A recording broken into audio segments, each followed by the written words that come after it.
Assalamualaikum warahmatullahi wabarakatuh. Kami dari kelompok 9, kelas 01 SAKP 003. Perkenalkan, nama saya Rahmawati.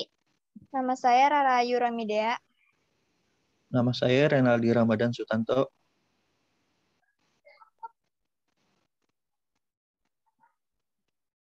Kami di sini akan mempresentasikan pertemuan kedua pola kegiatan perekonomian. 1. Uang perdagangan dan spesialisasi. Seiring berkembangnya zaman, alat tukar-menukar terus berkembang dan berubah. Terakhir kali beralih dari sistem barter menggunakan uang baik logam atau kertas menjadi alat bayaran yang sah. Uang memberikan spesialisasi antara para pelaku ekonomi, terutama di era ekonomi modern. Ciri perekonomian modern: A. Menambahkan efisiensi penggunaan akan faktor produksi. B. Meningkatkan efisiensi dalam produksi. C. Mendorong perkembangan teknologi.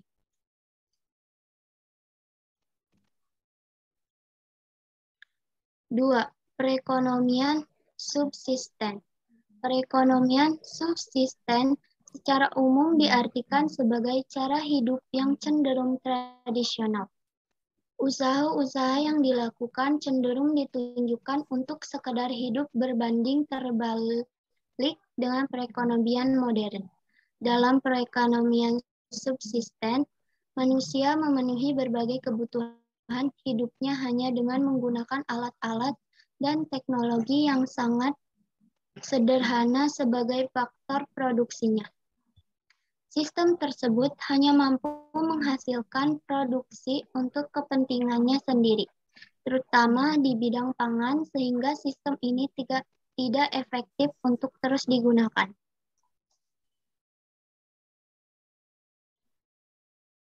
Tiga.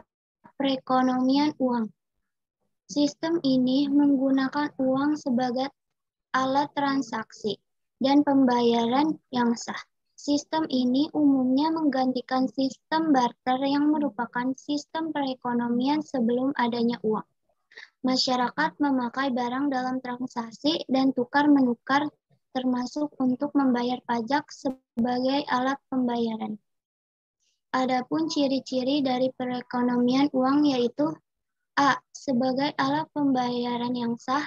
B. Mempermudah aktivitas perdagangan. C. Dapat melakukan kegiatan spesialisasi. D. Tingkat produktivitas tinggi. E. Kegiatan ekonomi bertumpu pada sektor industri dan jasa. Saya akan melanjutkan dari Saudari Rahmawati. Yang keempat ada spesialisasi dan perdagangan. Kegiatan perdagangan dilakukan untuk mencari keuntungan. Spesialisasi merupakan kegiatan yang dilakukan oleh seseorang atau unit bisnis dalam memproduksi ataupun menjual barang atau jasanya di pasaran. Fokus produksi ini pada lingkup produk yang terbatas yang memiliki keunikan, tidak memproduksi atau menjual beraneka ragam barang atau produk. Sebagai contoh, A. Petani fokus memproduksi pada sektor makanan atau kebutuhan pokok. B. Tukang jahit fokus untuk memproduksi kebutuhan primer. Yang kelima ada kebaikan-kebaikan spesialisasi. Perekonomian modern sebagai wujud penting dalam melakukan spesialisasi, di mana semakin tinggi perkembangan perekonomian, maka akan semakin tinggi pula spesialisasi, begitu juga dengan sebaliknya. Spesialisasi yang baik akan mempercepat berkembangnya ekonomi. Adapun kebaikan dari spesialisasi adalah: A. Mempertinggi efisiensi menggunakan faktor produksi. B. Mempertinggi efisiensi memproduksi. C. Mendorong perkembangan teknologi. Yang keenam ada pelaku-pelaku kegiatan ekonomi. Yang pertama ada rumah tangga, yaitu pelaku kegiatan ekonomi dalam lingkup kecil seperti bapak, ibu, dan anak. Dalam ekonomi rumah tangga pastinya membutuhkan barang dan jasa untuk memenuhi kebutuhan hidupnya. Yang kedua ada perusahaan. Perusahaan menjalankan bisnisnya mempunyai tujuan memperoleh keuntungan dari usaha yang dijalankan. Yang terakhir adalah pemerintah. Badan ini memiliki kontribusi penting pada saat mengatur dan mengendalikan perekonomian negara, mengatur kebijakan bidang ekonomi, diantaranya membuat kebijakan fiskal. 7. Sirkulasi aliran pendapatan. Sirkulasi aliran pendapatan adalah gambaran aliran pendapatan dari perekonomian yang digambarkan dalam bagian ataupun grafik. A. Interaksi aliran pendapatan tiga sektor. Perekonomian tiga sektor adalah perekonomian yang terdiri atas tiga pelaku.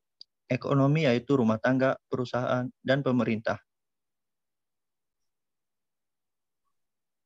B. Interaksi aliran pendapatan dua sektor. Pendapatan dua sektor yaitu sektor perusahaan dan sektor rumah tangga. 8. Mekanisme pasar sebagai suatu penilaian awal. Mekanisme pasar adalah gambaran bagaimana produsen dan konsumen akhirnya menyepakati harga dan kuantitas. Harga berfungsi sebagai sinyal untuk mengalokasikan sumber daya. A. Manfaat dan mekanisme pasar. 1. Memberikan informasi yang tepat. 2. Memberikan dorongan dalam pengembangan kegiatan usaha. 3. Menggalakkan pemakaian produk dan faktor produksi secara efisien.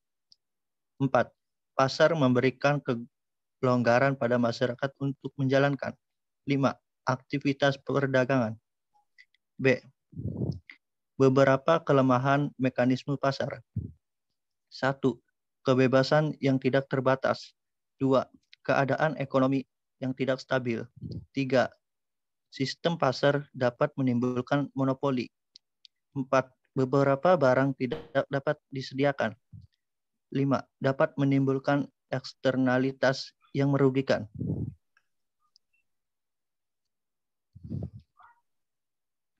C. Kegagalan pasar dan campur tangan pemerintah.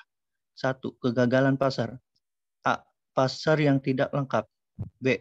Praktek monopoli. C. Adanya eksternalitas. D. Adanya kegagalan informasi. 2. Campur tangan pemerintah. Bentuk-bentuk campur tangan pemerintah. A. Membuat peraturan, menjalankan kebijakan fiskal, melakukan kegiatan ekonomi. B. Membuat peraturan yang dibuat oleh pemerintah memiliki tujuan supaya pengusaha melakukan kegiatan ekonomi tidak merugikan masyarakat. C. Menjalankan kebijakan fiskal dan moneter. D. Melakukan kegiatan ekonomi. Terima kasih.